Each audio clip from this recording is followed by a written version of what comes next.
important, because when the time of death comes, you can be the best fellow in the world, but if you forget Krishna, it's too bad. You can be the best mathematician, the most prolific artist, and if you forget Krishna. So we cannot forget the original aim of all education. Always remember Krishna, never forget him, and at the same time carry out our prescribed duty, which is teachers. Every one of us in here is pretty much a teacher. Sri Ananta is our topmost mentor coordinator. He's the glue that's keeping us all together. I hope we all appreciate it. And then skills. How many of you like the skills? Art skills. You like that? Help, doesn't it? Because you'll use that. And that's the law of need. We're building, I don't know if you sense it, but Maharaji's building your need before we go. Try to motivate you, like Ron Clark. Remember Ron Clark? So we're trying to give you some skills objectives, right? Skills objectives, and that's your art. We put the little brush here, the little paint brush.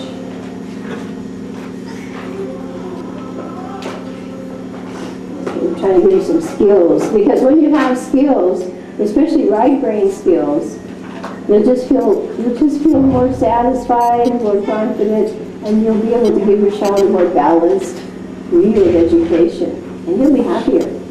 You'll be happier, and you won't have to send them off to too many art academies. It's okay, but after they've gotten this, they'll be fine. All right, and then we're going to go into the law of retention, of need, law of need, fifth one, tomorrow's law of retention. This is a very important one, very much related to the law of application. Law of application gives us the principle that you must always teach for the purpose of change. This one's quite similar because it means you have to have your thumb on the pulse. But this one is you always have to teach with an understanding of the need of the audience, as well as relating the audience to the need for what it is you're teaching. It's like a little bit like the law of application. You know, in other words, if I can't think of a reason to study geography, I won't be able to see how to apply it. So unless you really know how to apply it, then you won't be able to help build the need before you teach the content. So what we do here, you see how we try to build the need for Bhakti Shastra before we do it, and how we try to build the need for your art skills before we do it. And building the need before we teach anything. That's the point. The teacher has to build the need before the content. And it's called motivation, not manipulation or bribery. It's called motivation. And it has to be genuine. Genuine. What are your needs? And why do you need this? And then you have enthusiastic children. Okay? And then if we're lucky at the end, and I don't know so much if we're going to get to it, but Spalding, that as soon as we get the law of equipping out of the way, the whole format changes. We'll have, hopefully, a conference table. Sri Ananta, do they have such a table here in the building, or tables that we can use? We are trying our best. Right, because in a couple of days, we will have to have a way for the children to sit and get right into, developing their first skills, handwriting skills. Without the precision at every stage, the handwriting. And look at he's drawing an airplane. Yeah, he loves I was just like, it's amazing how, you just expose them to a little something and you open a big door. It's the fact. I think we opened some doors for all of you in terms of art. It's wonderful. I mean, it just happens to be my, profession, art teacher, but I would leave it for not just in the context of the classroom, but for everything. It enriches your life. What would life be like without art? Could you imagine Krishna consciousness without art? Dressing the deities and beautiful garlands and backdrops and the way they do the plates, and it's very artistic. Very artistic. In fact, what did Krishna Balaram study for 64 days? The 64 arts. Yeah. They weren't too heavily into calculus and Okay, so if we don't get to too much of Spalding, at least in a day or two. That's all we'll be doing. As well as, I hope Srinanta doesn't get too upset with me, but one a day I want to give you, I'm teasing him now. I want to give you the strategies for your math. We'll just do one a day, strategies. Because when I looked around and I saw how the kids were, I cannot believe that they're like bam, bam, bam, bam, bam with their operations. I don't believe that. If I were to say, what's 7 times 9? Tell me. Tell me? Yeah, 6, so they have to know that. And we can do it. In 1 month's time, we can master the operation. 1 month's time. 1 month, master your operations. Without your operations, you are not going anywhere in life. And if you do, you're crippled. And I saw too many kids in school going like this. And I used to say, I'm going to chop them off. If you don't, you're near table. Okay, so we're on board now? All right. We're introducing a new personality in the classroom today. We'll find in Bergeon's book, Art of Teaching, the power of timing. He writes about it. How many of you were able to get some timers? You all got your timers, but you thought, what is she doing? Okay. I'll give you the secret of why you have a timer. The big one, big secret. And a better one. I had a stopwatch. You remember that stopwatch we gave? Did it ever get fixed? No. No. We need to get a new. Yeah. I need to get a new stopwatch, and I need to learn how to use it. You need 2 kinds of timers. You need the kind that has a fixed time, and you need the kind that's a sports timer. Right?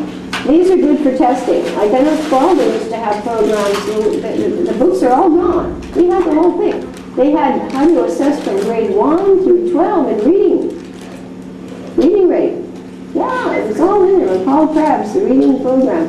Every week they'd come to me and I'd take a reading test, and according to the results we could determine if they were 7th grade first month, 9th grade second month, we could determine the rest. Oh, that's gone. That's why I get a little discouraged sometimes, because so many times we've built up the whole body of material, everything. The score sheets, the spelling, they have spelling assessment, grade level spelling, everything. And, you go back years later and nobody has an idea where it is. So, this kind of material should be kept in a locked safe and not just in... And research it and try and put whatever is available. I had everything in my room, and every week children came to my room for regular reading checkups. Your reading rate, what grade level, and how they're assessing it. And then their books go up to grade 12, the testing books. This is books A through F. Plus spelling, stuff all of that, plus the score sheets, so many things. So I get, I went on through that, and then so this is the fixed timer, and the timing was 3 minutes or something like that, right? And also in a speed reading course, we'll be doing a speed reading thing. Okay, we have a lot of things ahead. We'll be doing some lesson planning, and also lots of diagramming. It's a great way to learn diagramming. Grammar, you can throw out all the grammar books. You just do diagramming, and it's visual grammar. And the speed, or the little sports watches, those are great. Yeah, stopwatch. All right, so let us find out now. Why does Mataji think this is a great friend of a teacher and a mom and the kids? They like them. Do they like sports? How many of you in here like sports? Children. You like sports? Right. And many of the books on education, they say teaching should be taught like a sport. Like a sport. And timing is part of sports. Right? Okay, so if we have to review a lot, what happens after a while? Let's just say the next day the children have to review 18 titles of the Bhagavad Gita. What psychologically happens after 4 or 5 times? Monotonous. Yes. It becomes a bore.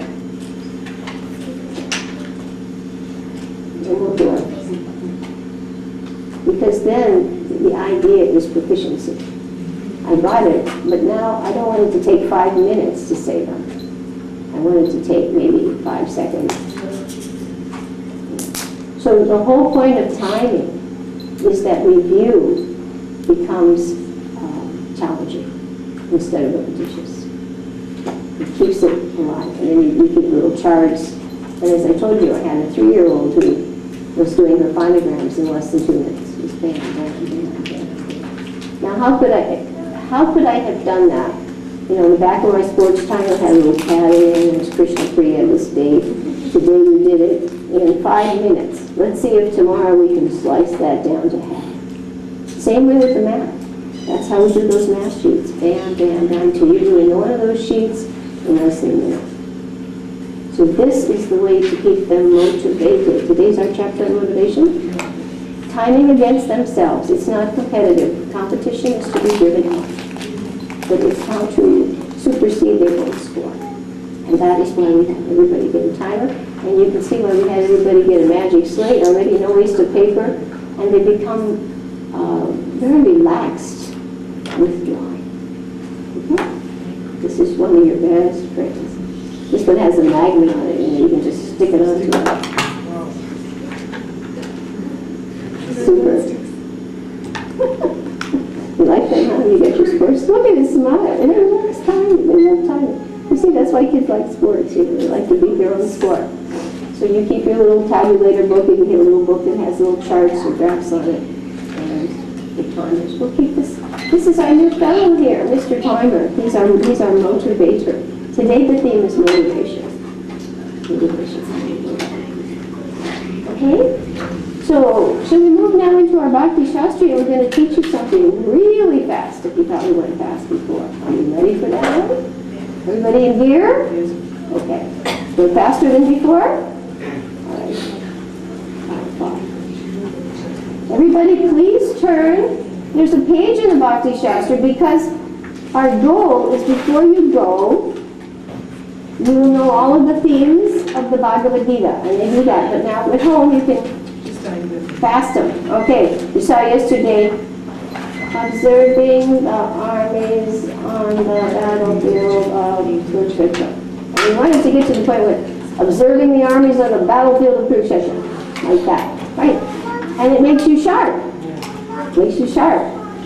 No slow. At first it's slow, but after a while, quick, sharp, and you've got it. No mistakes, and quick. Okay, no one goes to sleep. All right, so everybody get out your Bhakti Shastri. This is our Krishna conscious. We do this first because if we show Krishna that he's the most important thing in our life, he helps us. If he's second fiddle, then we step back. But he's the most important person in our life. Isn't he? Is Krishna the most important person? He sure is. Without him, we're not going anywhere. So we know, you saw how fast we learned our 16 themes. Everybody knows now what's in the Gita. And you know the titles to the Gita, and you know the numbers of chapters. We may need to brush up a little bit. Remember, even with our accelerated methods, 70 or 90% first day, but you saw those memory rhythms the other day after a little review in a day or a week or a month. It should go up to indelible, in-depth, right? Intuitive, and then after that, what was the last one? Independent, yes. Independent. I independently get the books out and I know how to crack the code. That's what we're teaching you. We're teaching you as teachers. I think you're catching on what to do with the book. All right. We're going to turn now to a page that gives the themes. I should have brought the 3 other little books along. I didn't. We're going to hit upon the themes of the 3 other books. And we're going to do that in a really fast way. So on page 67? I hate to put the glasses on because the minute I do, I can't look up. You know, and they're supposed to be the kind that adjust, but they don't. 67. 67, on page 67. Now this looks really heavy. Nectar of Devotion, 7 themes. Shri Ishopanishad, 7 themes. Nectar of Instruction, 7 themes. And Mataji's got to teach us 21 themes faster than we learned 16 for the Bhagavad Gita, and we already knew something about the Bhagavad Gita. How is Mataji going to do that? I don't believe she will. Are you ready? She knows, right? Because she wasn't there, and then Param Pramuna came and showed you what to do, all right? Now, these are abstract also. Now, before, remember, one strategy is we ask people without looking. Now, you know where it is, so close the book. Anybody have any idea what we're going to learn in any of these 3 books? What are we going to learn? Don't look. Right, Rani, what's going to come up in these 3 books? Topics you're asking. Yes, themes. What do you think? Nectar of instruction is Goswami is where is giving the different themes, what is favorable for devotional service and what is unfavorable. Right, qualities for devotional service. Anybody else? Just a general word or something. We're going to find any of the 3 books. What else do you think we're going to learn? Don't look. Nectar of devotional, Yeah. items of devotional service. Items of devotional service. What else do you think we're going to encounter in these 3 books? Now see, these books aren't as common to our everyday experience. Bhagavad Gita, we hear classes on the Gita all the time. It's our book, right? The Gita is ISKCON's book. But the other books not so much, but that doesn't mean we can't learn them like this too. What do you think is going to be in these 3 books? Derive or different types of devotees. Different kinds of devotees. Okay, don't look at your books, close them. I just want you to, this is the strategy. What do you think people know already? Anybody know anything else already? Anyone has first verse about mind and sense control. Something about mind and sense control. You'll see things coming up again that were in the Gita. What else do you think are in these 2? It doesn't have to be which one. It could be any theme, any theme from any of the 3 Who is books. the guru? What is a disciple? What's a guru, what's a disciple? Okay. The Ishavasya principle. Hey, that's a good one, Ishavasya. She reads your books. Good girl. Okay. That's a very important concept. Attitude, yeah. Okay, don't look though. She knows the secret. We're going to give you a wonderful secret today. Had to go super fast. Because this is 21 and abstract, and the kids have already been through it, but we're going to practice for like 5 minutes. Okay, anybody? For motivated? Anybody else? Sadhu Sangha, Bhakti. Yeah, we're going to hear about Bhakti, Sadhu Sangha. Pure devotional service. Pure devotional service. We're going to hear about pure devotional service. Anything else anybody happen to know from your previous exposure to the books? See, these books aren't as well known. You know, we may have read them or studied them through, but they're, you know, it's not like everyday Gita, everyday Bhagavatam. So, but we do want to, there's a way to crack the code. Are we ready for the fun way to crack the code now? You with me? Okay. We're going to come up with a sentence, a Krishna conscious sentence. This will be for NOD, Nectar Devotion. Okay, children, are you listening? You do this, you write this in your pads now. Write this on your mini pads. We're going to write a little sentence, but we're going to put it in a column. Are we ready? The first word, everybody say put. The next word is the. And the next word is yogurt. And the next word is pot. And the next word is extremely.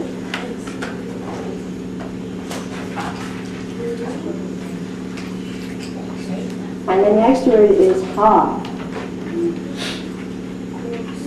And the next word is, Sue Devi. We have a Sue Devi here. Sue Devi, did you hear that? You know why we're doing this, Sue Devi? Because why? Krishna and Balaram, what do if you don't put the yogurt pot high? Sue Devi. I was looking at the other one, Sue Devi. What happens when they don't put the yogurt pot extremely high? What did Krishna and Balaram do? They can have it. They have it after getting the pot.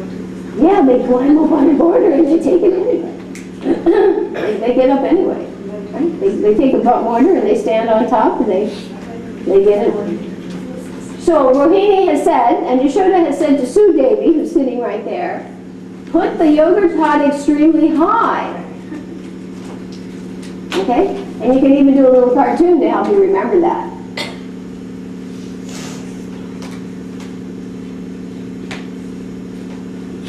And hang it extremely high there.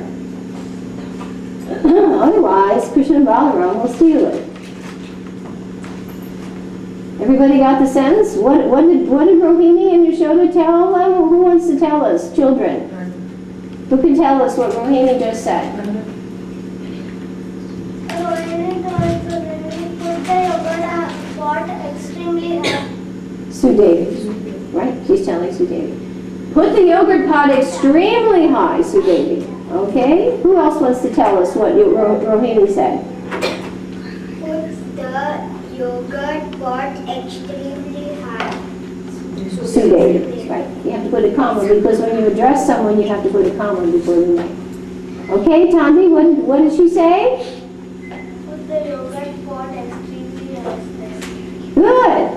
Who else can do it among the students? Gandharvika, what was the instruction they got? Put the yogurt pot extremely high, Sudevi. And Rasika? Put the yogurt pot extremely high, Sudevi. And Gauranga? What did Rohini and Yashoda say to Sudevi? What did she say to them? Put the yogurt pot Extremely high. high. Sudevi. And Nityananda. Put the pot Which kind of pot? yogurt pot The yogurt pot. extremely high, Sudevi. I think everybody, did we get all the students? Everybody got it? Great. Now, here's what we do. Here's my red pen.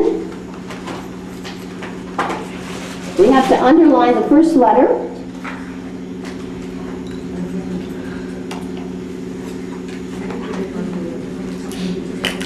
All right. And we figure out what does the code for, because that's a secret code, right? These are the 7 themes of NOD. Now you can look at your list. What's the first word? What's the first item on our list? Purity. Right, purity of devotional service. Right? What's the first item? The purity of devotional service. P is for the purity of devotional service. And what's number 2? Transcendental devotional. The T is for transcendental devotional service. I'm just going to put some of it there. I'm not going to write the whole thing out. Remember, we're trying to make these codes as boiled down. Remember the master, the minimum? You minimize the context. Right? So what does it stand for? P stands for purity, and T stands for transcendental. He's got it. Big words already. Whoa. What does Y stand for? Yukta Vairagya. Very good concept. Such an important. So we'll put Yukta Vairagya. That's the big principle that Rupa Goswami contributed to the philosophy. Yogurt starts with Y, and so does Yukta. These are triggers. So P is for purity, T is for and Y is for Yukta Vairagya. Very good. What does P stand for? We've got another P here. Look at your list. Parampara. Very good. Parampara. Unless knowledge is coming in the authorized parampara, it's from Krishna. The parampara originates from Krishna, and there are 4 authorized paramparas. And unless knowledge is coming down through the parampara, there's no way that it can be authorized, because this is an unbroken cyclic chain, where it's handed down, handed down, handed down, handed down without a break, without motivated interpretation.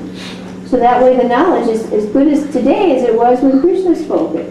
Otherwise, if it's been altered, then you're getting something else. Right? So the concept of the parampara is very important. Okay, the first P is for everybody? Purity. T? Transcendental. Y? And another P? Parampara. What's E for? Eligibility. Eligibility, yes. This is very important. Eligibility. Eligibility. This This means the level at which one is able to perform his devotional service. Some people are beginners, some people are, advanced, and some people are top flight. And however they come to Krishna consciousness, that level can be determined by certain indicators. Some people come to the society and they're gurus overnight. Some of us are still slightly struggling to get the basics. So this is the whole point of eligibility. E is for eligibility. Beginners, middle, and top flight. Okay? Kanishtas, madhyam, and udamas. Eligibility, very good concept. Okay? This is a good one. H. Oh, let's go back. P is for? Purity. T is for? Trance. Y is for? P is for? Parampara. E is for? Electricity. And H is for wonderful word. Happiness. Oh, and he said that with such Bob. He looked at me and he said, happiness. I think you're in Bob, huh? That's a big topic in the NOD. Happiness. And Prabhupada used to say about Krishna consciousness, he said, stay high forever. Right? It means spiritually high.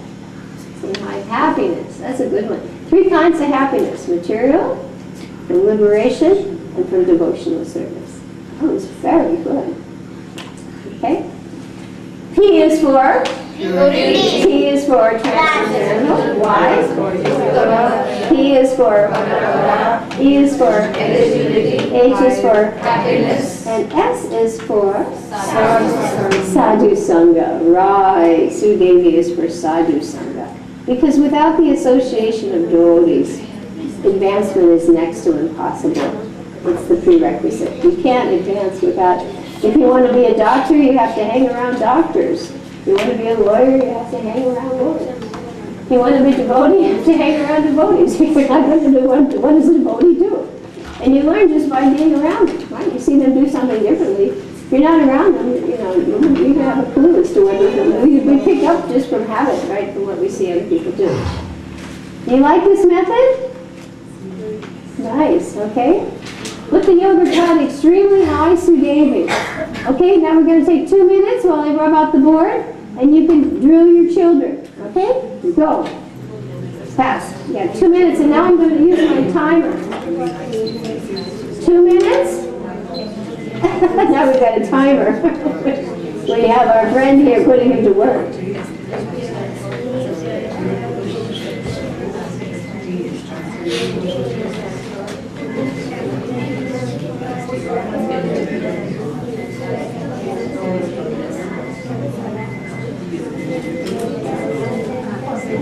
You two have to drill each other, okay? Poor Dr. Bear's really, really sad.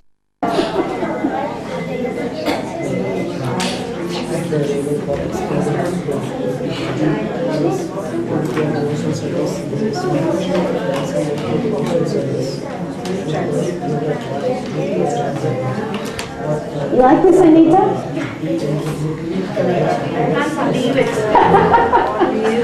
It goes so fast. Difficult concept, no time at all. Yesterday with them, yesterday with my daughter, today with the 11th graders, they couldn't believe it. It was for them Shastra classes. They were like laughing, they played it like the dumb charades, you know.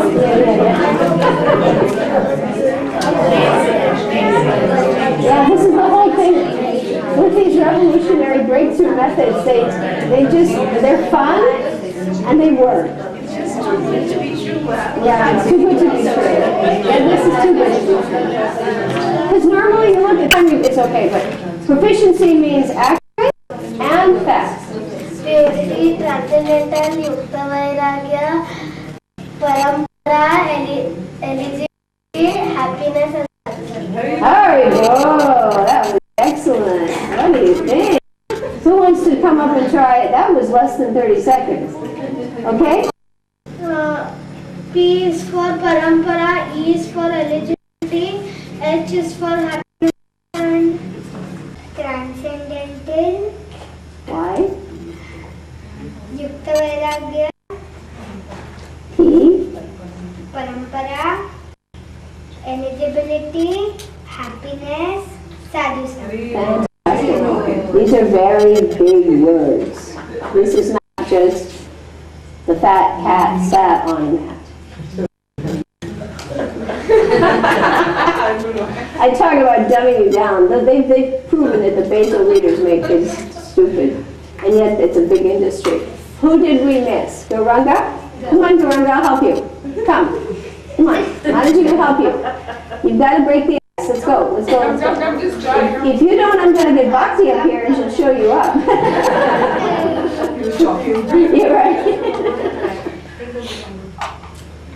Gauranga. Come on, Gauranga. The camera's rolling and there's no time for dead footage. No dead footage. Take the book. Okay, we go on. Everybody like this one? Okay, next one. NOI, are we ready?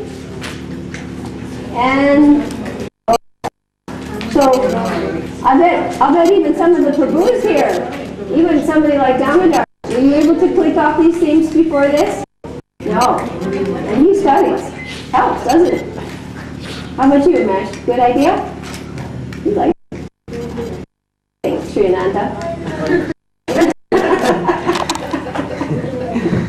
I kept telling Shannon what these ladies do, what the little group does.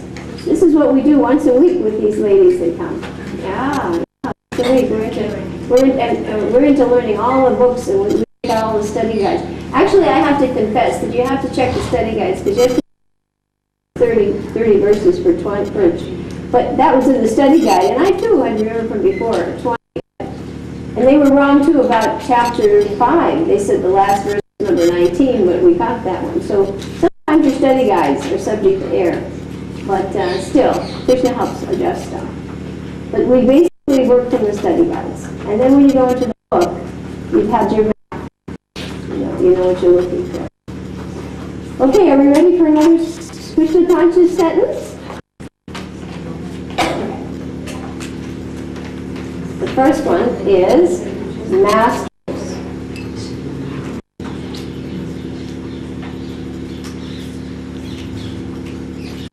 And the next one is always.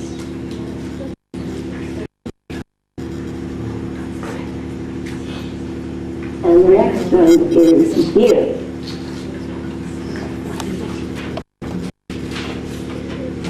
And the next one is instruction.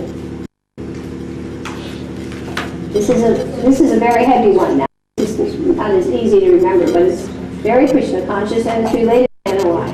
Masters always give instruction. Instruction, to make it plural. So, disciples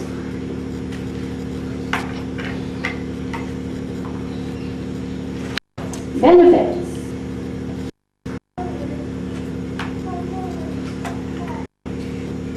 Okay?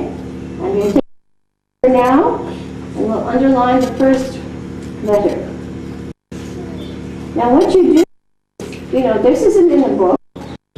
We just sat down and we played around with the words until we came up with a sentence that was all related to the book. That's a challenge. It's not just a stupid sentence. Masters, even in the NOD, you get many pastimes. NOD is full of pastimes, isn't it? The different rasas, the 5 principal ones, and even the 7 secondary ones. Masters always give instructions. That's true. A master won't waste time. They will always give instructions so disciples benefit. I'm going to tell you something that's going to be Let's see what they stand for. Okay? What does one stand for? Mind. Yes, mind and sense control. We'll start with the word mind. Mind, remember we're trying to make this compact. Just the simplest thing that triggers the recall. Mind and sense control. You're going to find out about that in NOI. Just as you did in Gita. Big topic. First verse. Number 2, what else? Attitude. Rupa Goswami said the most important aspect of advancement is the attitude. Let me call it attitude. Attitude.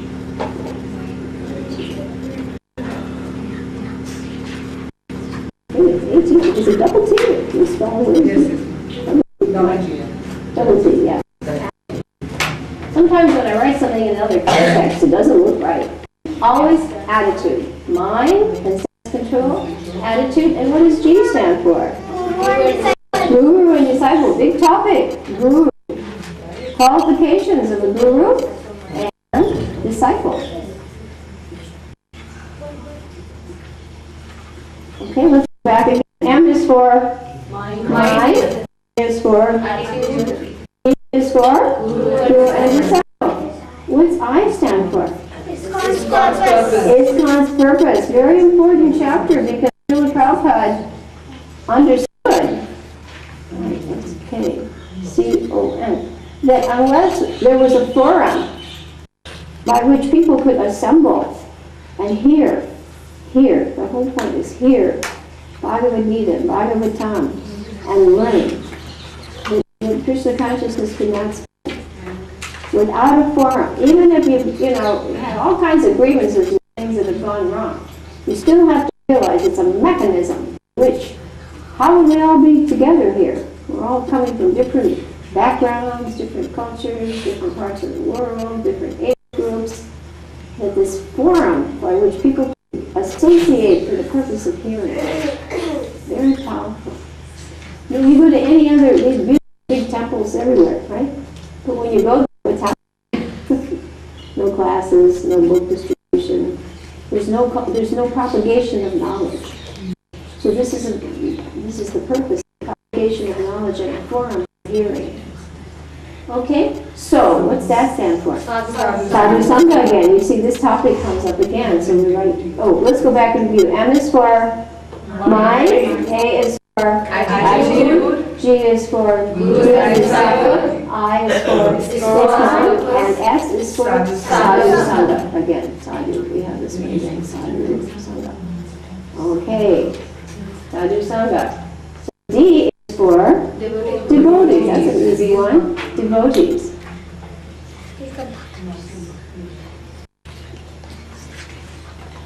One lady we had in our study group, we were trying to think of a symbol for devotees, and she went. Just so quick, that's what's good about a collective, because ideas are coming from everybody. She just went like this, and I said, perfect. Disciple, devotees.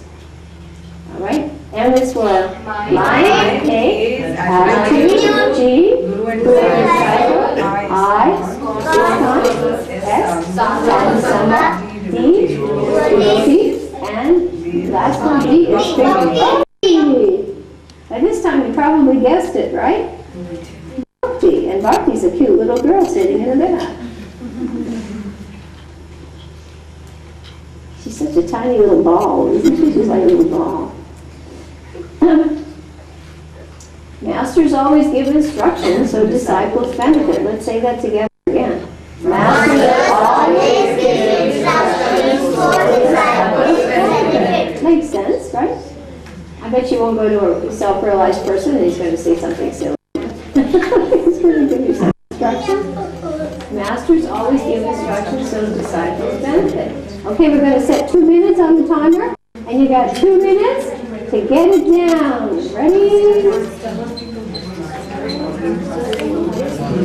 Mr. Timer's going to work today, huh?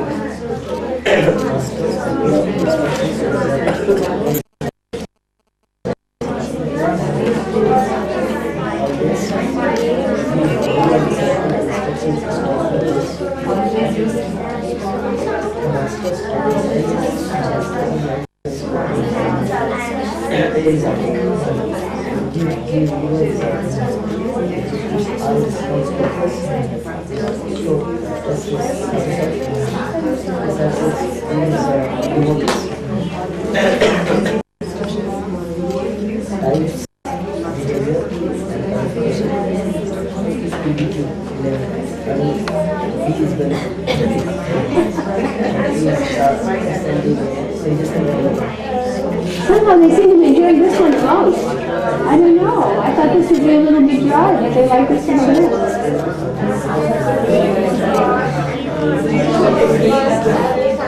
Super. Ah, and the timer hasn't even Mr. Timer hasn't even gone off yet. You beat the clock. We used to have a game on TV in America called Beat the Clock. You have to beat the clock.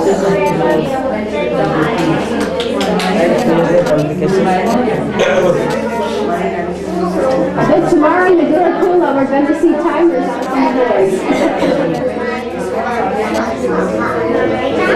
He's ready to hand in his boarding pass. Does he have his boarding pass today?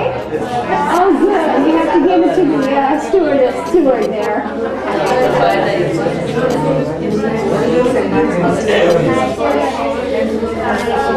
You're missing out on all the fun.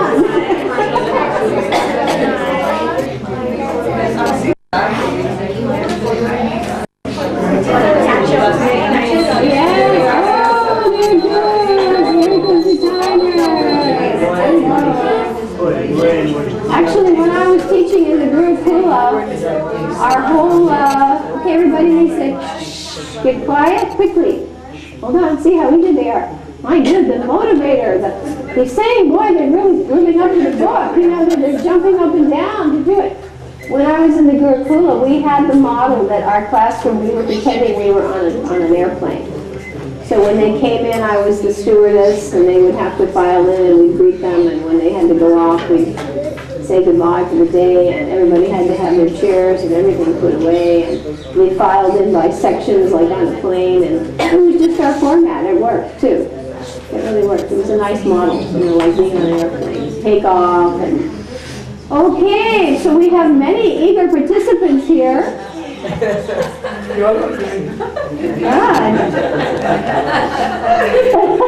This is amazing. I think the law of need is really being fulfilled today. I think the timer has some help, right? Mr. Timer? Yes. He's a very good helper. We don't even know who to pick first. My golly. All right, we'll have to just somehow be really, we'll just start from the front and go back. That's the only way I can do it. How do I choose? Okay, quickly. Remember, we're trying to beat our speed here. Mind, attitude, Guru and disciple, ISKCON, sadhusam, devotee, bhakti. Wow, yes, less than 30 seconds, would you believe? Okay, Tanvi. I think when you guys go back, you're going to have a... Yeah, it works for everything. It works for everything. Mind and self-control, attitude, Guru and disciple, sadhusam, ISKCON, sadhusanga, devotees, bhakti. Wonderful. Everybody's reading the 30 seconds, I'm sure. This is taking less than 30 seconds. This is the assessment. This isn't even the drill. Okay? Come on, Gandharva. Oh, we missed Nityananda. Sorry, we have to go systematically through the cabin now by seat number. We run this like the airline. Mind, attitude, Guru and disciple, sadhusam, sadhusang, devotees, bhakti. There you go. Fantastic. Now we'll come around to Bal, and then we'll go to Gandharvika and Rasika. And somehow or other we have to encourage Gauranga to get in on the game. Go ahead. Mind and sense control, attitude, Guru and disciple, ISKCON's purpose, sadhu sangha, devotees, bhakti. Perfect. Very fast. We're getting good. Okay. Gandharvika next.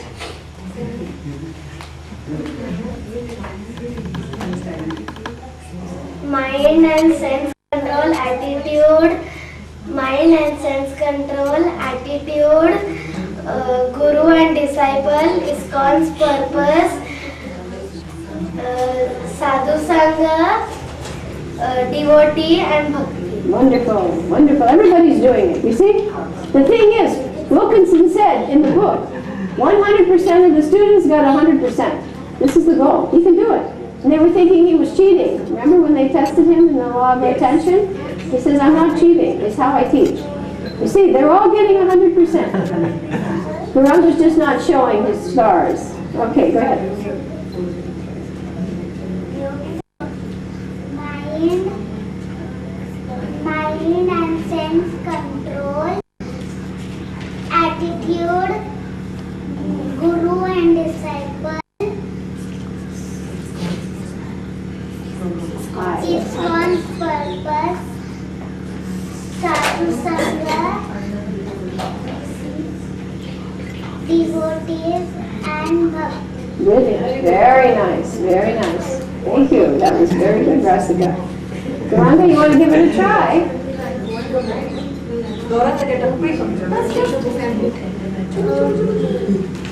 Come on, Garanga. Hey, all he has to do is smile and he just melts everybody. Okay, go ahead. Mind, attitude, guru and disciple, ISKCON, sadhu sangha, devotees and bhakti. There you go. He's a good reader. He's a good reader. Excellent. See, he's breaking the ice. He's breaking the ice. Okay, every child has participated except Bhakti. But that's okay, Bhakti. It can be done in 3. We'll give you 1 more year. 1 more year to come up to speed. I have had 3-year-olds who can just, you'd be surprised. People underestimate children. It's a fact. It's really sad. It's sad. It's the greatest tragedy. Okay, are we ready for Sri Upanishad? Haribo, Isho. Everybody having fun with this one today? Isho, Upanishad. Okay, here's our story. Here's our sentence. Ready? The first word, everybody say with Mataji. The first word is he. He. Okay? Write the word he. You get it right? Yeah. Nobody can space out. Everybody has to be interactive. Remember Wilkinson said in the first chapter, if the group isn't active, it's called the pit of passivity. But we want the arena of action. No pits of passivity. Nothing happens. Everybody goes into gear and goes off to another plan. The next word is thee. He, thee. Everyone say he, thee. The next word is matches. Matches. Matches.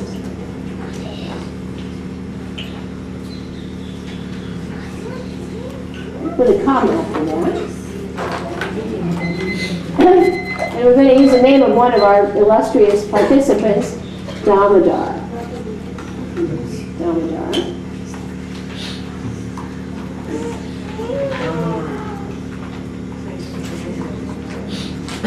Another comma, because whenever you address someone, you have to set the name up with commas, either if it's at the beginning, at the end of the word, or before the word, or around the word if it's in the middle. He, thee, matches, Damodar. Next word is I. Okay, everybody say with me. He, matches, Damodar. I. The next word, we. Again, we had the word we twice. Okay? Let's say P, matches, Damodar. I, V. Who guess what? What starts with I? Who wants to make a guess? Thanks now. What do you think the next word is? Incense. Incense! Very good, the incense.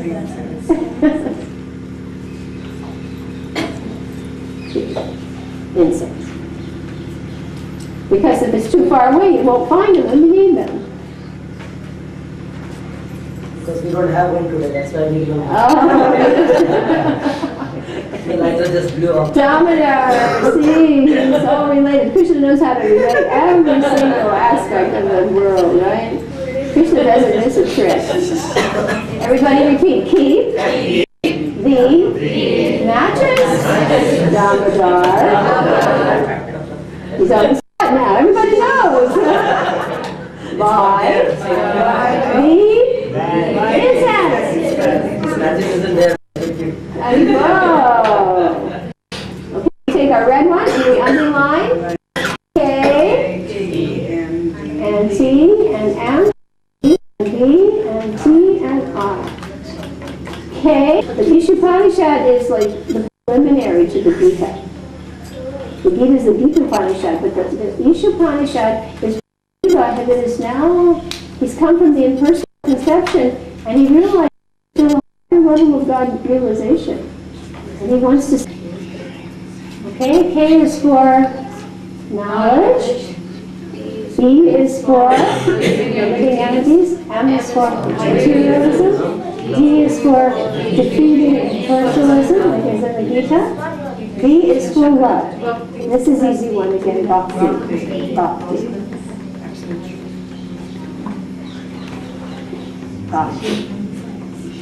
Okay, K is for knowledge. T is for loving entities. M, materialism. D, defeating personalism. B is bhakti. T is the absolute truth. Okay, see, again, he uses a general term.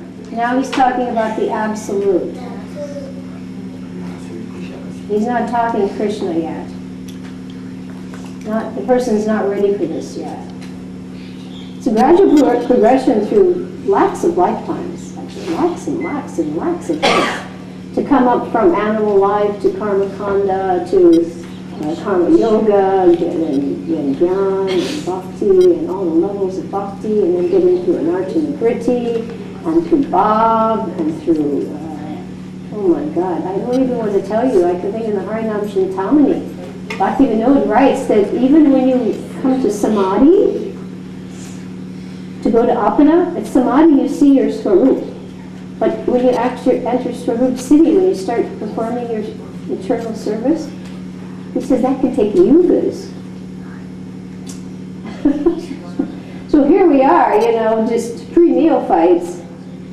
It's not cheap. And we have no idea how many lakhs it took us to all be sitting here, all of us. Everybody sitting here has to be special. On the planet, among all the living entities, blades of grass, microbes in the air, you can't count them. Insects, birds, animals. Even animals don't count that many, right? In comparison to insects, microbes. In 1 cubic inch, billions of microbes. They're all jivas. And look how many of us are here. Right? So never take devotees cheaply. We struggled a long time to get here. And we don't want to blow it. Because you can go down very easily. But you're like climbing to the side of Mount Everest, and then you slip and fall down the side again. It's very scary. Right? Positive and progressive. You have to keep moving up. The absolute truth. Let's backtrack. K is for knowledge. T for living entity. M, materialism. D, defeating personalism. B, bhakti. T, the absolute truth. And I, Ishavasya. Yes, this important principle, Ishavasya.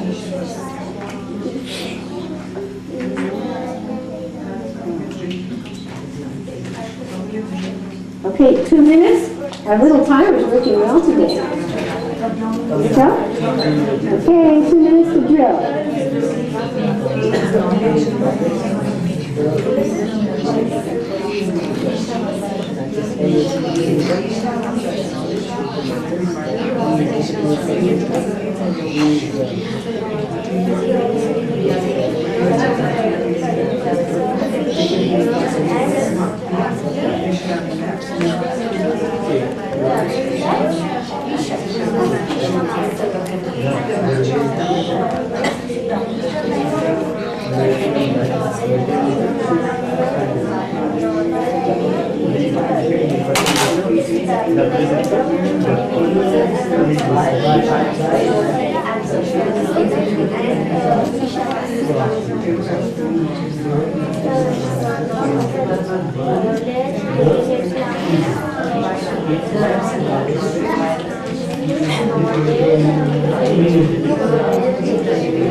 We'll just hear the kids and then yes, perfect.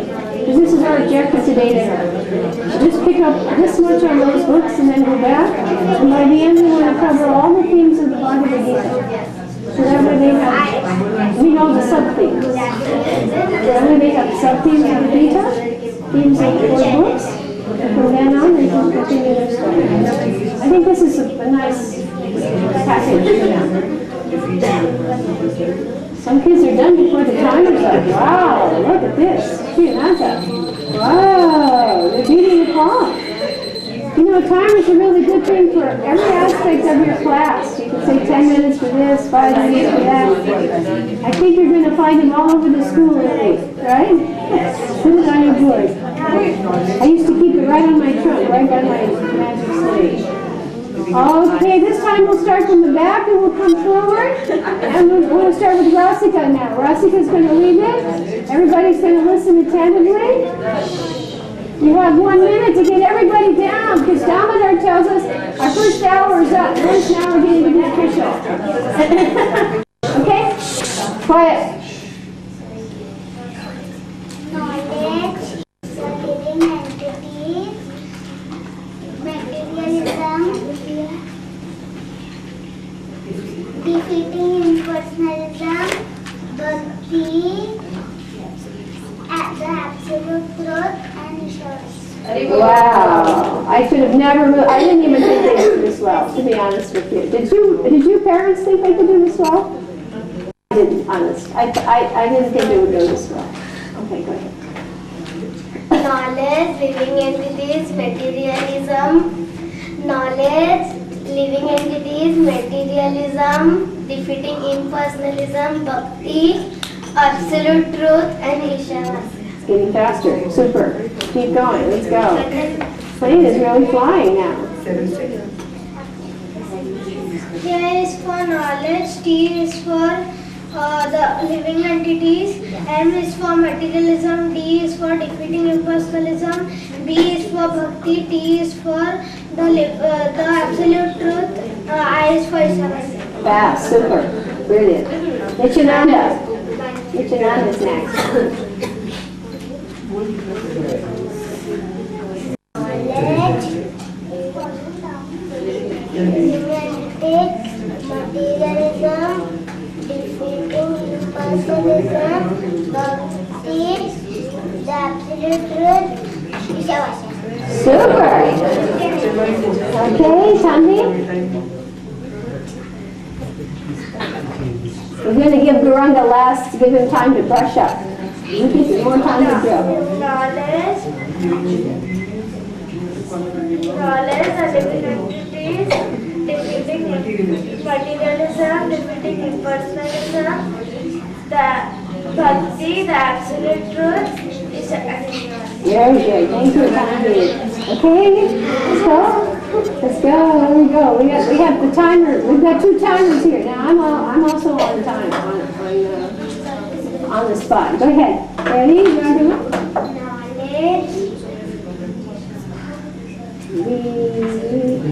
knowledge, living entity, equals materialism, defeating impersonalism,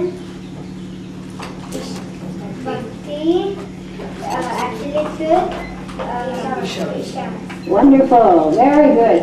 Gauranga. Come on, Gauranga. Hurry. Our timekeeper here is going to really be on our case if we don't move. Let's go. Come on, Gauranga. You did very well. There's no need to be shy. That was brilliant. Come on. सांगायची गरज नाही The kid just has to smile and everybody knows. He doesn't have to do anything, he just smiles and everybody knows. Knowledge. Activities? Living entities. Living entities. Nature. Defeating impersonalism. Bhakti. The absolute truth. Eshavati. Wonderful. You're really clicking it out there. I think we should give the children a hand, a round of applause. All right? We have a 5-minute break. And our motivation is when you come back, you're going to get your nice new books. You can keep the timer for 5 minutes. We're going to time, and we're going to set 5 minutes, right? Values, objectives when we teach. So we've been giving you skills, art skills, and we are already getting comments such as, I never thought I could do it.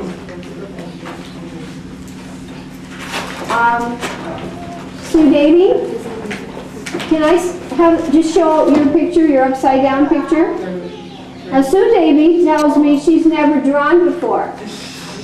And already, look at, this is her upside down picture.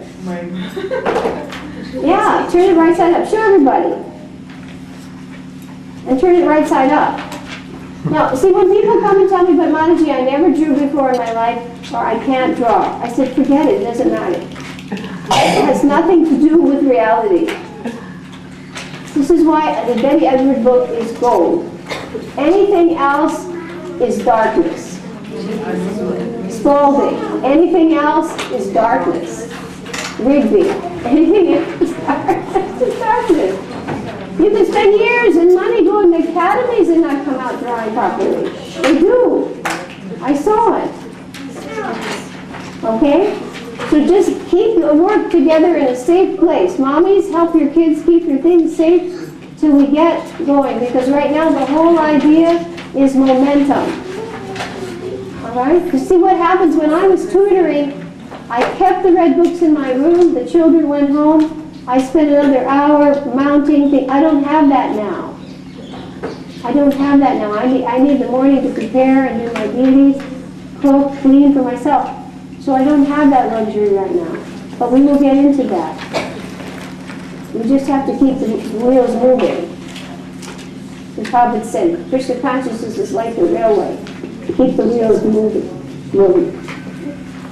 Okay. Our first skill. Are we ready? Now we're tying this into the law of me. We're tying this into the law of me.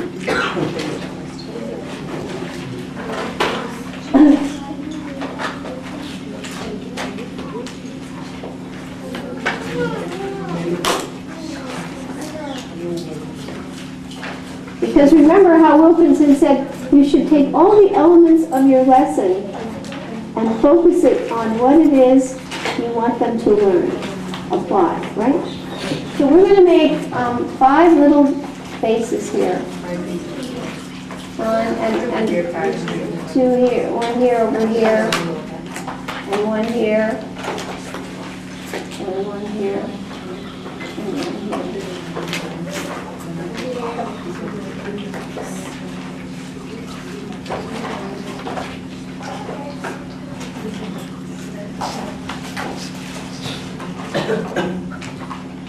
Okay. And I don't know if any of you have ever seen, if you've ever paid attention to cartoons when people are talking. It's called the balloon. Right? Have you seen it? They're called the balloon.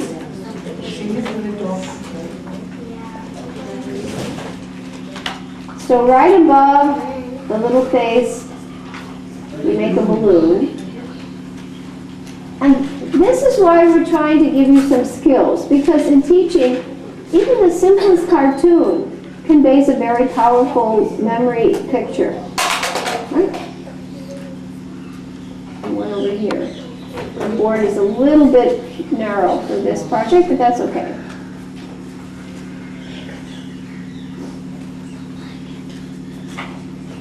Now, we're combining now a little bit of the law of need. If you remember, they had the model and what to say. What do you say in the 5 steps of the model? And we're combining it with Monarch. Monarch, where we take the simplest little families of components and we express it.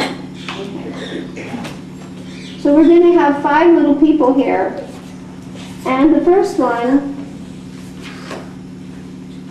is sort of asleep. So we'll make little crescents here for his eyes. Right? And we've got his nose. And we can put some eyebrows here. And his mouth is not revealing too much. He's looking down a bit, and he's not letting on that he's interested.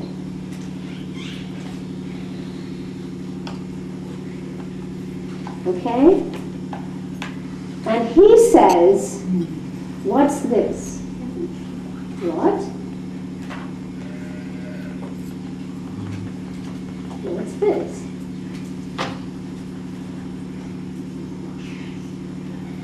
So when you're motivating, you have to build the need before you teach something. So we're giving you now you can start to see even your simplest skills. We don't have to worry about a Michelangelo product here. This is for the purpose of just imagery, retention. So the child comes in and he sees something, oh, what's this? Okay. Now, the next stage, you have to build the interest before you start teaching. Okay? So one eye is still sort of closed, but one of them is getting a little bit open.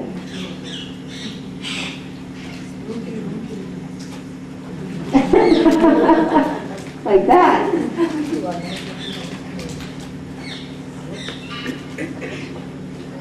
Okay? One eye's open now because he's not letting on, but you hooked him. You didn't know if you read the story. It's a little bit gross about fishing. But you have to pardon because actually all of us is at some level of ignorance until we're self-realized. Somebody more advanced can come along and look down at us and think, wow, are they ever in darkness? Right? So he's got one eye open, and then he says, tell me more. Tell me more.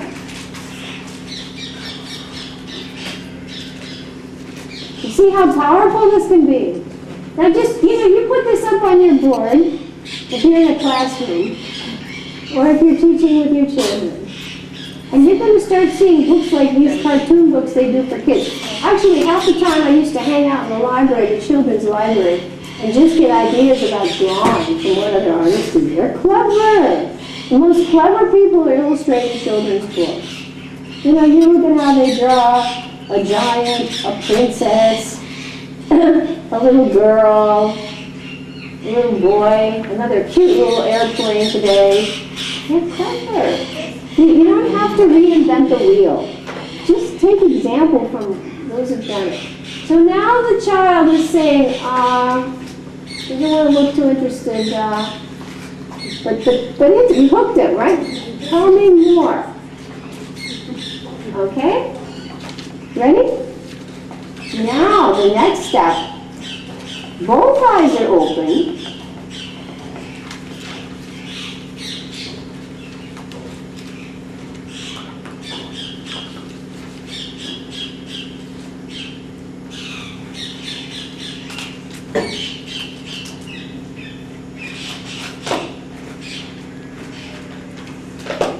And the child says, I need this.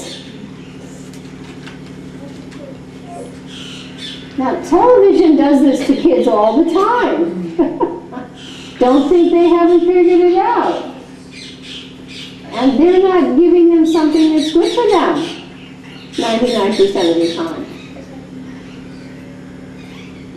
I need this.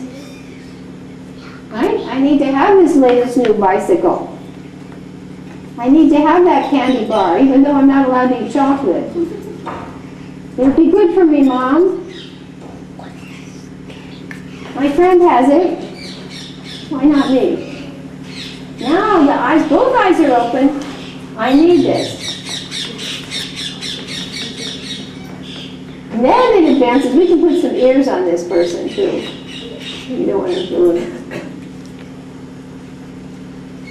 And if you want to, you can put a little seek up.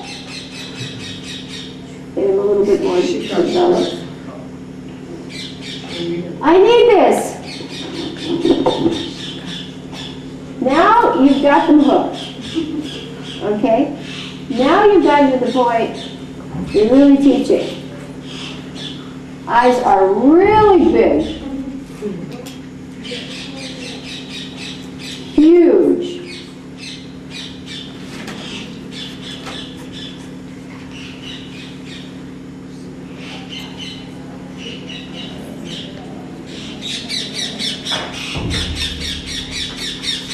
I've got to have it. I've got to have it.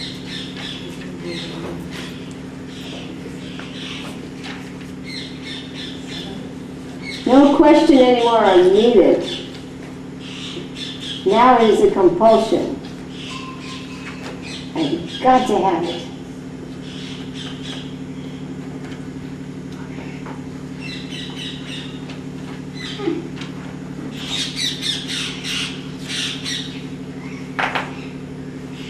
And the final stage is, I'm happy. And is it happy? Is that the last one? I'm happy. Just say, I'm happy.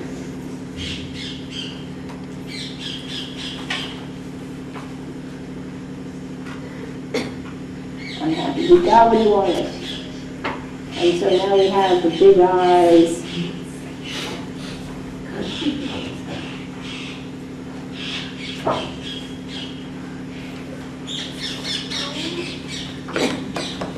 Big smile. I'm satisfied. I got what I wanted, right? I've been fed. So I remember there was one exercise we did in one seminar in the Gurukula and said, how do I feel? This also ties into the law of need. And we did potato prints on a piece of paper. Just a potato print for different colors of faces, light brown, tan, blackish, white. And then we passed those out, and then everybody got to put a different, and said, today I feel. And how do you look if you feel tired? How do you look if you feel sad? How do you look if you feel happy? How do you look if you feel scared, or surprised, or alarmed? And that's part also of the law of need, to be able to look around the room and intuitively figure out how your children are feeling that day. To be able to read the needs. That's part of the law of need also.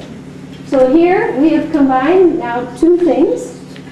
Monarch, simple drawing skills, but this time showing expression, feelings.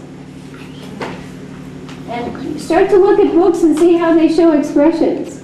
And try to do some, keep your little notebooks and your cartoon pads going. Practice, practice, practice. You can become as good as these people. And now you're showing expression, and also we're learning to be able to assess in the law of need as we look around, is the child bored? Is he a little bit interested? Have you hooked him? Is he excited? Is he happy? And we saw that when the kids were putting their hands up today, and they were definitely in this category. I gotta have it.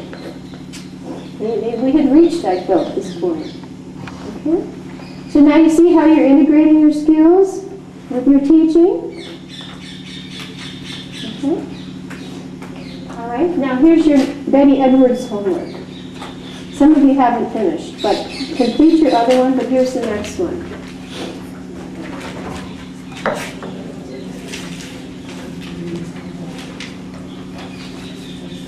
Betty Edwards pushes you very fast from left to right hand mode, right mode, left mode to right mode. And the exercise or progressions, starting with the vase face, monster vase, upside down. Did you see the upside down one? Did you all do an upside down one? Yes. Did you do one? You didn't. I'm going to turn off the plane. Get your parachute out. Yeah, you've got one too. You did this upside down? Super.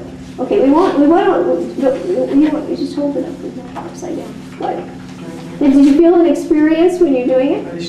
Yeah, you mind. Very good. She moves you really fast. And even when you go home, you can go back and try it again. Start again. I'm trying to give you an appetizer course here. Because if I don't, you're going to go back and the pressures of life, you may not do it. But if I hook you, I think you will. You think you'll get hooked, and then you'll have to, I gotta have it. I gotta have that Betty Edwards book. I've got to do the plan. And the kids have to say the same thing. So I'm trying to apply the law of need here. Hook you. Everybody getting hooked? Betty Edwards, Monarch, everybody hooked. Okay, so here's your next exercise, and it's a tough one. If you thought this one was hard, this is called contour drawing. Contour drawing. And it is the first perception, the perception of edge. Now notice we don't say line. We say edge. That's the first perception. Remember we had the 5? Perception of edge, perception of space, perception of relationships, perception of lights and darks, and then the integration of all 4 sub-skills into the intuitive, integrated, automatic stage, like driving, bicycle ride. And once you learn how to ride a bike, you have to be taught how to ride a bike. Once you learn how to read, you have to be taught again how to learn how to read. Once you learn how to draw, do you need to be taught how to learn to perceive? No. It's like once you've got the skill, it's for life. You're not going to slip back. Right? You can improve it with practice. That's there. But the skill is not, once you've got the skill, if you can drive a car, you might get a little rusty, but basically you know how to drive a car. Somebody doesn't have to show you all over again. You just might, if you don't do it like everything else, just like your body, it gets stiff. But basically, you know how to walk. Walking is a sub-skill thing, right? You have to get off and swimming. All these are some. But once you can swim, nobody has to teach you how to swim. Once you can read, nobody has to teach you how to read. So drawing, have faith. The Betty Edwards will teach you the components so that you can go, and you will do it for the rest of your life. You won't forget it. Okay? So the first perception of edge, again, depends on contour and being conscious of edge. That place in space where one form turns away from my perception. My hand here, what looks like an outline is actually not. It's a form, but it has moved away from my perception. And it appears like an edge. Anyway, it can be a sharp edge, it can be on a rounded form, but it will appear as an edge. Okay? So the perception of edge is an essential part of your first sub-skill. Now this we used to know when I was training as a teacher, contour drawing. You are to close the door, lock the door, put away the clock, or you can set it for at least 20 minutes. You get out a piece of paper and you tape it to a surface so it doesn't move. You tape it down. And if you're all right-handed, I think everybody in here is right-handed. Okay. You're going to sit down and for 20 minutes, at least, 15 to 20 minutes. Now, I know we don't have a lot of time. The day's going, you've got kids. I know all of us are just, but I'm just trying to expose you to this. The next shift, modal shift, is the beginning of contour drawing. And this we did know. We had a book called Nicolaus was the author. It was one of the few books on the market, and we did these exercises. I taught these exercises, but he didn't know what Betty Edwards knew. you draw an object without looking at the paper. You don't look at the paper at all through the whole 20 minutes. And it doesn't matter what happens on the paper, if like the thumb isn't in the right place from the finger or whatever. It is a deep, deep absorption. It is a deep, deep absorption in the mind moving very slowly and systematically along contours and recording them just split second at a time and feeling them intuitively with the other hand, as if you were touching them. It is a very deep sensory experience. You see, artists by nature are usually sensitive. They're very sensitive. And they can capture not only the object in terms of its realism, but they can capture the spirit as well. We used to say in college, does the work have life? And they used to say, did it transcend the material? Now obviously they were even pushing art into a level beyond matter. And a piece didn't even have to look like reality, as long as it had spirit. And it could look like reality and be dead. There are people who can draw something exactly, but it's dead. And there are people who can draw something that doesn't even look real, and it has life. So they were very conscious of the transcendental aspect of art. And they always would tell us, if your piece is good, it will transcend the materials. That was more important than if it looked like reality. So, part of doing that is developing sensitivity as well as perception. You start to feel what you're doing, okay? We're going now to the very deep aspect of art. Not just let's draw a vase and a flower, and now we're going into what really distinguishes art from something else. What's good art and what's not. So for 20 minutes, you were to position your hand in such a way, you can sit at a table, and such a way that's comfortable, and then you can sit, that's okay, I'll just take the chair here. Tape your paper, obviously, because you can't hold it with your left hand. So tape your paper down so it doesn't shift. Okay? And you will take your pencil now. You'll work with pencil. And you want to turn yourself in such a way that your pencil and your paper are here and your hand is somewhere else. Okay? You cannot look. You can put the hand and something comfortable that you can hold for 10, 15, 20 minutes. At least 10. And then 20. Now that means really moving slowly. Okay, very slowly. And you start at some point, and you want to pick a position that your hand can hold. And you don't want to do something like this, where it isn't going to show anything. You want to do something, you can hold your fingers like this, or perhaps like this. It should probably be the upper portion rather than the palm. Okay. Hold your fingers in such a way that you actually have something a little bit complex to render. And then when you're ready to start, you set your clock or your timer, paper tape down, pencil here. And then once you put your pencil down and you start, you don't look back. You don't look at the paper. No, not at all.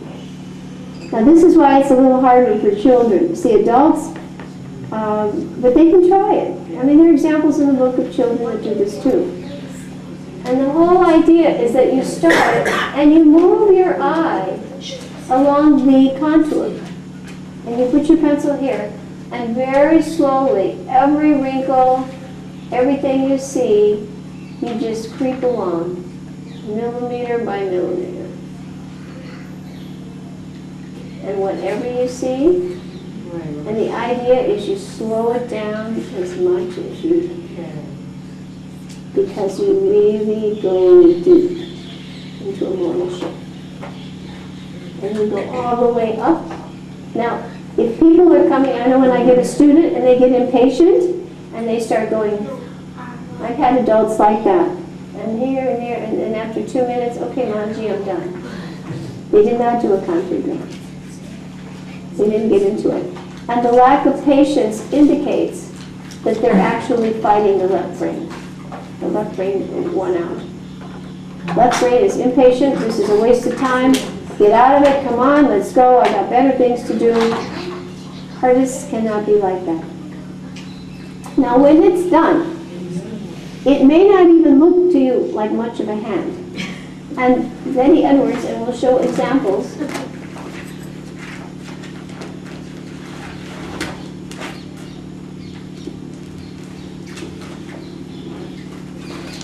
Now again, even if on this occasion, if you don't experience the whole thing fully, once you get your book, just because you've gone through this, you'll understand what she's doing.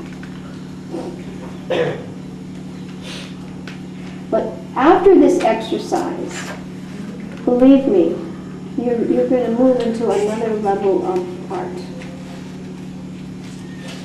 And she'll show examples here of, you can almost see what's sort of like the hand, but it didn't really matter. She said these are almost impressions of the heart.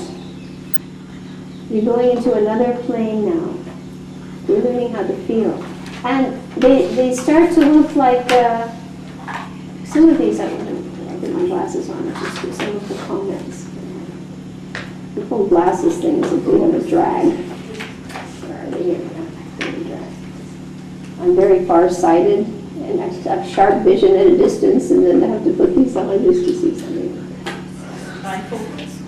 Yeah, well, these are supposed to be like that, you know, the kind that are progressive, but it doesn't work so well. It's just a disturbance from a distance. Okay. Okay. Student showing a record of an alternative state. She said, following is a student showing of some pure contour drawings. What strange and marvelous markings are these? Never mind that some of the drawings don't resemble greatly the overall configuration of a hand. That is to be expected. We will attend to the overall configuration in the next exercise, modified contour, where occasionally we look. But we're getting used to the idea now of starting to feel the line rather than just try to see and transfer it. In pure contour drawing, it is the quality of the marks. Did you understand that point? It is the quality of the marks and their character that we care about. The marks, these living hieroglyphs, are records of perception. To be found nowhere in the drawings of the thin, glib, stereotypic marks of casual, rapid, left mode symbolic processing. She's very deep. Instead, we see rich, deep, intuitive marks made in response to the thing as it is, the thing as it exists out there, marks that delineate the isness of the object. She's almost getting into Japanese, Chinese kind of explanations of things. She said,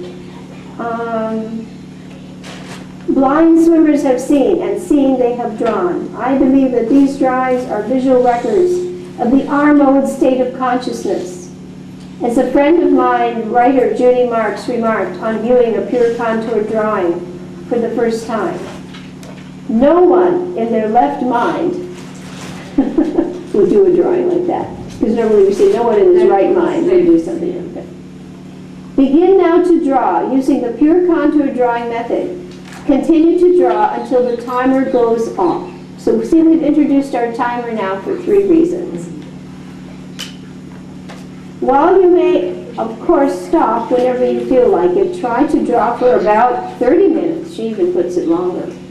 Without stopping and without looking at your drawing. If you make a significant shift to R mode, you may draw on and on for even an hour or so. And it can happen. So here you, I don't know if you can see from a distance, but you'll see, roughly you'll see traces of the hand, the finger, but you'll see all kinds of little marks. And the point is, it's the quality of the line. When you see great artists, Da Vinci, Rembrandt, Michelangelo, what distinguishes what they draw from other people?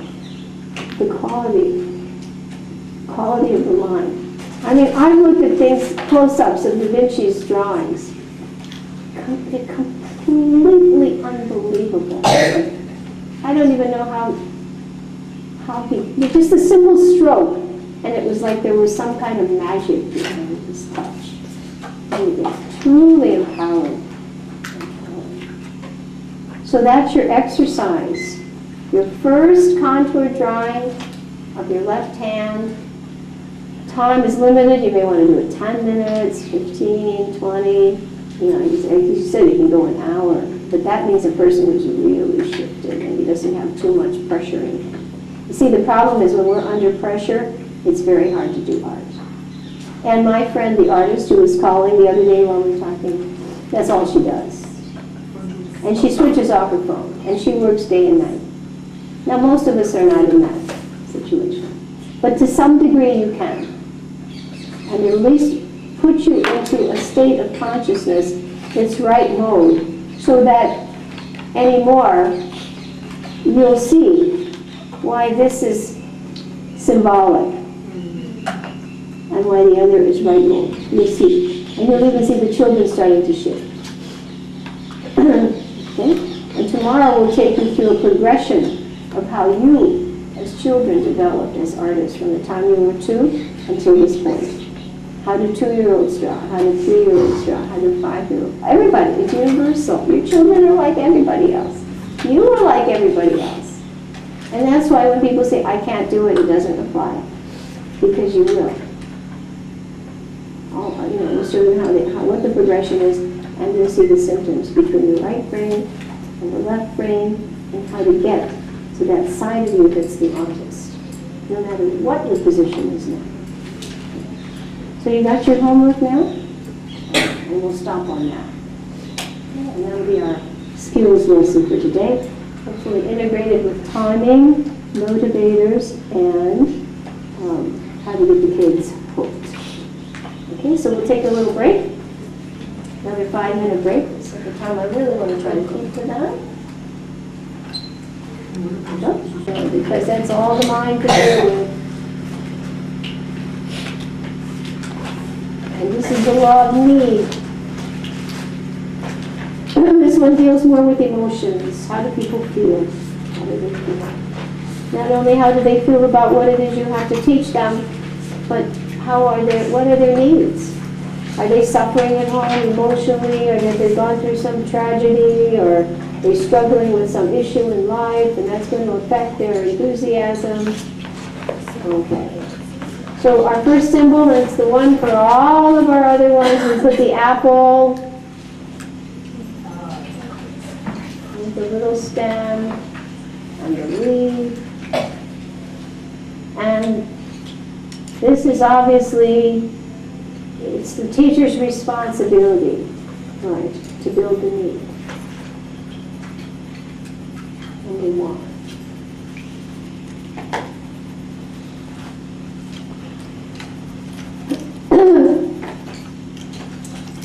Get the exact wording down here. And number 2,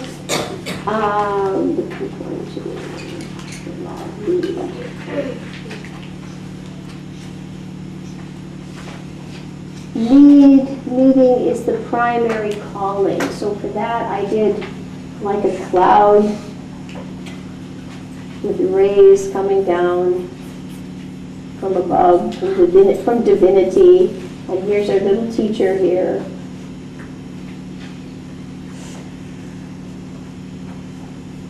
It can be a lady or it can be a man. And it's your primary, here's the law of need. Right, it's your calling, right? like this is true of Krishna consciousness, those who've become devotees, especially in the Sankirtan movement, they have been given the responsibility of giving God conscious awareness to the jivas in the conditional state. They've been called to do that. So it's your calling from the higher plane. So that's your divine, it's your divine... Mataji, do we use the apple for a particular reason? the apple being the teacher, the symbol of the teacher. Yeah, and we're using that because every one of them starts out, it's the responsibility of the teacher. So pretty much you got the first one down. And so your first maxim is that need building is the responsibility of the teacher. The child is not going to come in and say, I got to have geography. Now he might, but that would be for some rare reason. But he's not going to run in and say, Mataji, I've got to learn or to the teacher. Do the kids come to you? What do you teach? Do you teach a subject? Math. You teach math. I've got to learn math. Do they come in running to you like that? Do they say that? Yeah. Oh, they do. They do. Well, they do, because they have to pass the board test, right? Well, that's a basic need. Yeah, they figured that much out, you know. But otherwise, if they didn't have to, you know, the whole idea is on an even deeper level, right? Like some of you now with art, nobody's telling you you have to pass an exam in art. You know, it's on a real motivational heart level. I want to do this. It's a driving need. Number 3.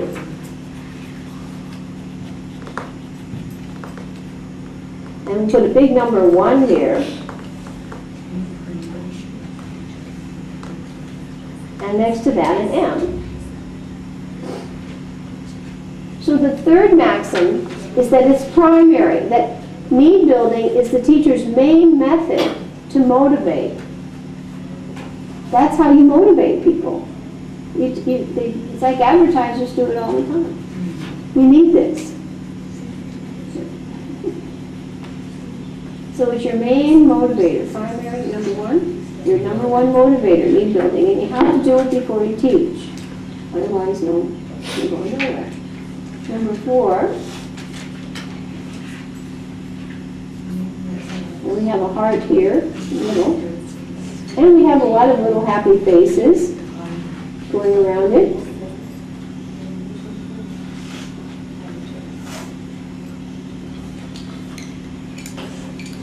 And an arrow going to them. Okay. And number 4, the exact wording on this is need building need building motivates to the degree that it is felt by the student. Now that makes sense. The more they feel the need, the more they're motivated. The more they feel the need for this, the more they're motivated to learn. And if they don't feel a strong need, they're not going to be strongly motivated. It's just a simple ratio. That's it. And if they feel a tremendous need, then they're highly motivated to learn. So need building is in proportion to the degree to which it is felt by the student. So this whole thing is emotional. That's why we put the heart there, emotional. Number 5, and it said need building always precedes new units of content. So we have a book here.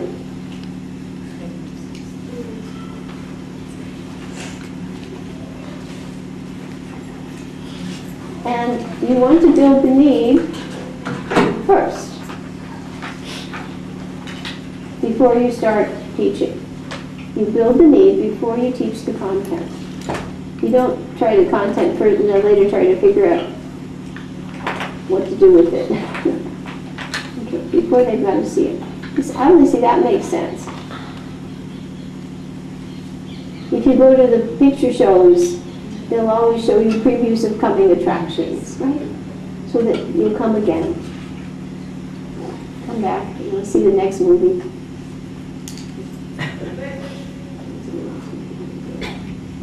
Before you see that movie.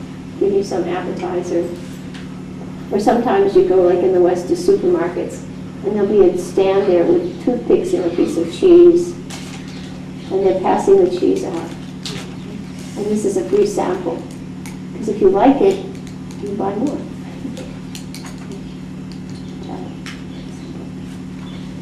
Okay, so this is number 5 maxim, that your need building comes before the content, not during or after. Okay, so we go back again. Number 1, teacher's responsibility to build the need. 2, it's your calling, right? It's your calling. Number 1, it's your principal motivator. Okay. The degree to which the children feel it is the degree to which they'll be motivated. And number 5, you build the need before you teach something. So when you go back home and you have to cover whether it's Spalding or math or geometry or something Krishna conscious, you have to spend a little time making them see the need for this, building, and not just, you better know this or you're going to fail a test. That's not real need building. That's almost like coercion. That's not what they're talking about. Number 6.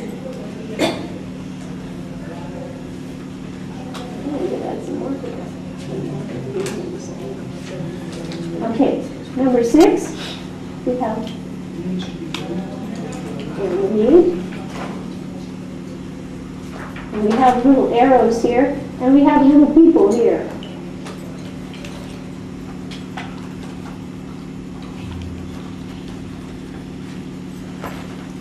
It's CC.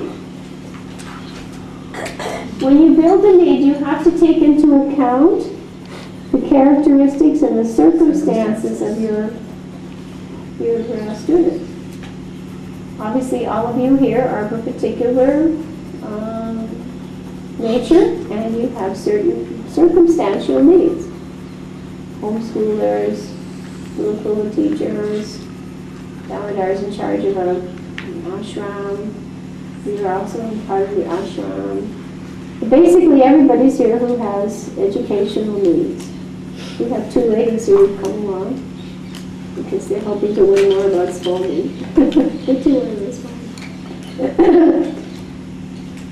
So CC means I take into account, number 6, need should be built according to the audience's characteristics and circumstances. And number 7, and this is an important one. Sometimes, and often you find in Vrindavan this is the case. Number 7, that circumstances may be beyond your control. We call it the Vrindavan factor. And it's really, it's a fact here. If something goes well, it's almost a shock. These are what we call the Adi Devas, the Adi Devikas. The heat, the rain, the electricity, the illnesses, the stomach aches, the sickness, believe me, the Dham can come up with all kinds of barriers. It's amazing. If you can do it, it's just everything. Everything's times 1,000 here, right? If it's hot, it's 1,000 times hotter than it is. If it's cold, it's 1,000 times. If it rains, you saw when you first came, what were you greeted with? Rain, a road that was like quicksand. Come on. And the poor people were just getting settled in. So my whole Kartik I spent it going back and forth to the hospital. It's just, I lit the lamp twice. It's just like you're just trying to keep your head above the water here. We call it the Vrindavan factor. It's your test for the Dham. Are you willing to keep taking it? So sometimes things are beyond your control. Maybe the day is 50 degrees outside. You saw in the Gurukula, boy, when the weather's 50, the kids are practically melting in their seats, and they're trying to study for an exam. I had some friends who brought their little boy from Texas, and they enrolled him in the school. He wanted to come. I said to the father, I said, are you sure you want to leave them? I'm not into betting. It's against the 4 regulative principles. And I said, I just question whether he's really going to make it. Because he was staying with his mom and dad in an air-conditioned room. You know, and then they go and he's supposed to go into the pool. It's 50 degrees outside. And, you know, it's just... He lasted 2 days. I predicted that. He's a sharp kid, but he had to face reality, you know. He was tough, but not that tough. You know, it's tough. Tough kid. Okay, so again, we review. Need is the obligation of the teacher. And number 2, it's your calling. Right? It's your calling. It's your main motivator. The children will feel motivated to a degree that they feel the need. Today, I've never seen kids so fired up. This was great. That was really good. They were enthusiastic. I didn't expect that. I think they cooperated with Wilkinson for today. They had a deal going under the table. And you teach it before you teach your content. Obvious. This is common sense. And you have to take into account your audience. What are their circumstances? Right? And the characteristics. Are they 5-year-olds, 55-year-olds, 105-year-olds? And sometimes it's out of your control. Maybe too hot, too cold, somebody's sick. It may be, as they say, external conditions, such as the weather, and maybe internal ones. Somebody passed away in the family. Somebody's feeling sick. You know, somebody just hurt their feelings. And they can be motivated. But that's why we have to be observers too, and know your children intimately, and try to sense, as a mother does, when a child's feeling sick and they can't say much. You know, what it is causing them to look despondent. Common sense? Okay, so on your little pad of paper, not on your good one, just mark, did you ever think about this before? To some degree you probably did, but maybe not on such a high level of conscious awareness. You know, intuitively we're all probably doing this, but now it has to come to the foreground. And it is fully conscious. It's my responsibility. I have to motivate before we start, and this means every time. Otherwise, as you read in the book, you're going to get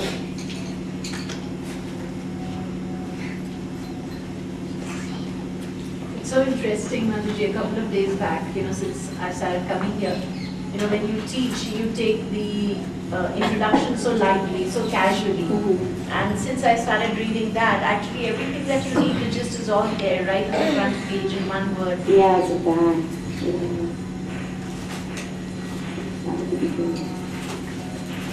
These laws overlap and interlock.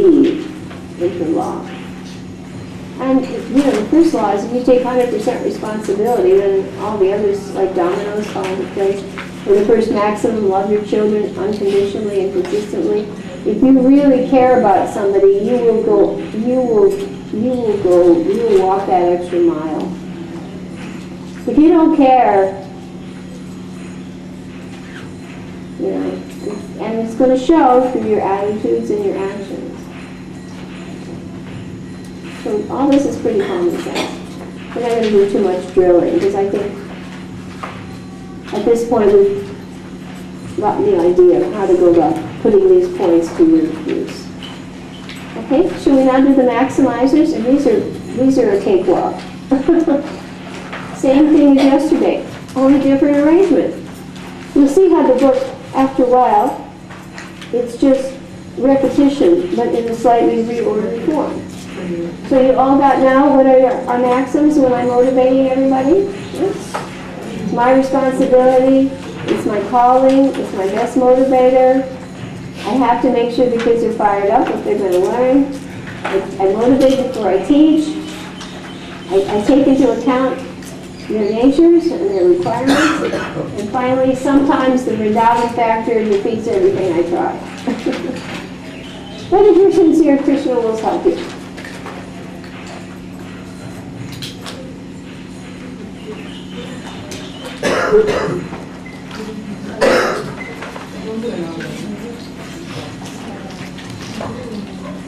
How are the children doing with their drawings, okay?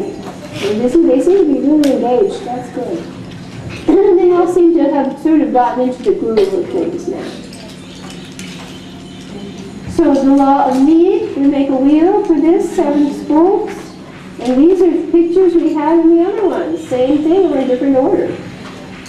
So you make a heart in the center, law of need, 7 spokes.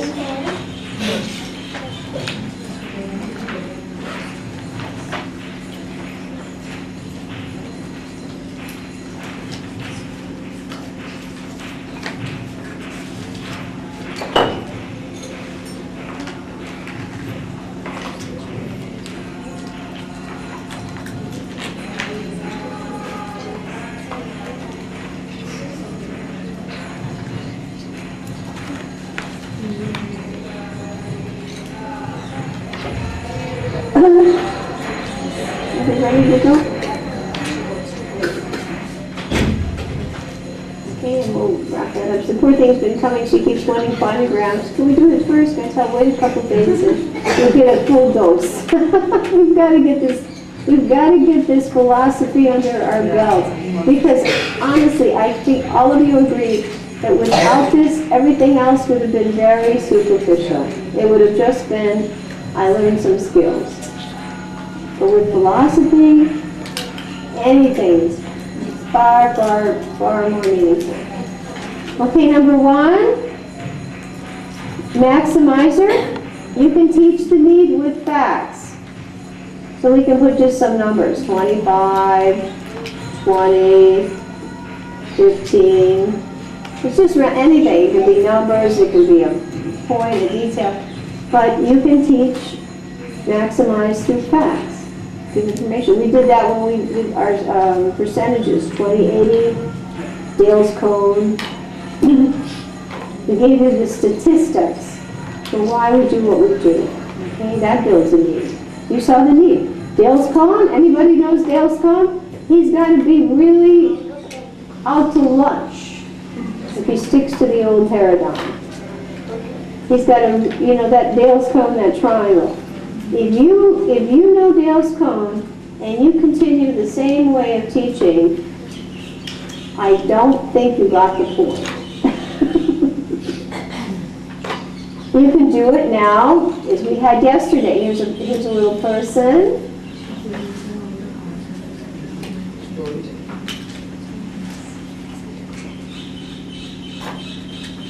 And they've got a book.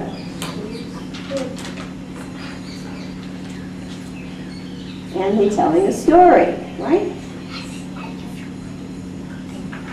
So another one is to tell stories. Great way to do it. Wilkinson just peppers his laws with great stories. Yeah. I think one of my favorite one is the library book. That one for humor. And then for emotion, section 2, and Becky and Teddy. Yeah, those are very powerful ones. But the library one, that's just too much. And the next one, obviously, dramas. Dramas are really great. We just did lots and lots of dramas in the Gurukula. And the teachers were surprised that, you remember how you thought you couldn't act and you couldn't draw? Many of them thought they couldn't act. So we've got your theater here. The stage, the lights. They got into their parts to a degree that I couldn't believe. So creative.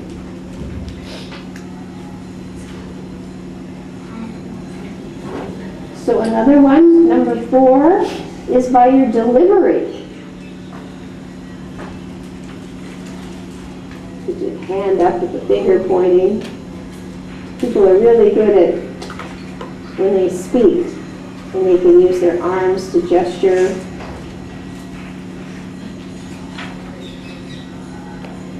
When they're speaking, making a point. Your delivery is very powerful. You can build a need by raising voice, body language. Remember, 93% of communication is voice and body. And number 5 is music. He gives the example where somebody did a slideshow of nature and combined it with some really beautiful background religious music and how it was so inspiring. I think of what Srila Prabhupada gave us, when he gave us the morning program in the temple, especially Guru Puja.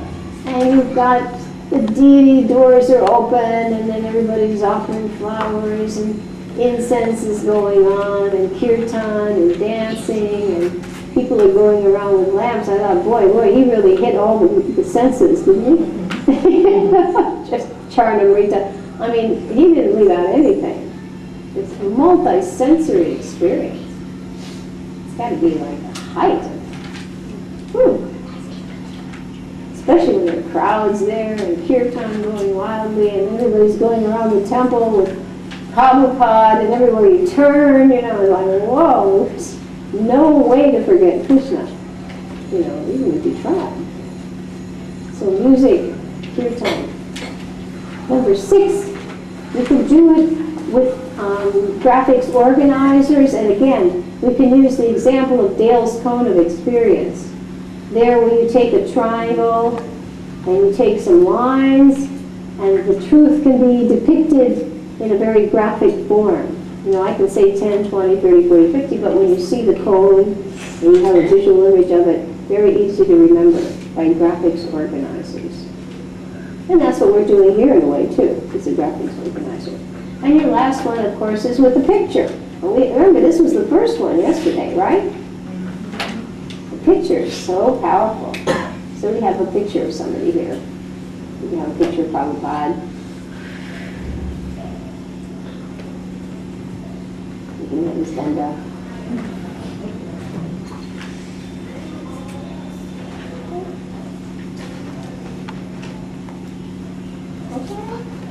So you can do the facts, story, the drama, the delivery. I put D. We had 3 D's here. Drama, delivery, and diagram. D. Anything to help you remember. This one was facts. F, facts. Okay, and music, of course, that's obvious. Music, picture, and this one is stories. Okay, so this is all common sense. Tell a story. So it's 5 o'clock. All right. I think before we go, we'll say our prayer. Right? We'll say our prayer. And we'll try to stop on time. And one more day. Or I'll order more of the red books. I'm holding back on the thing that really makes your drawings look fantastic.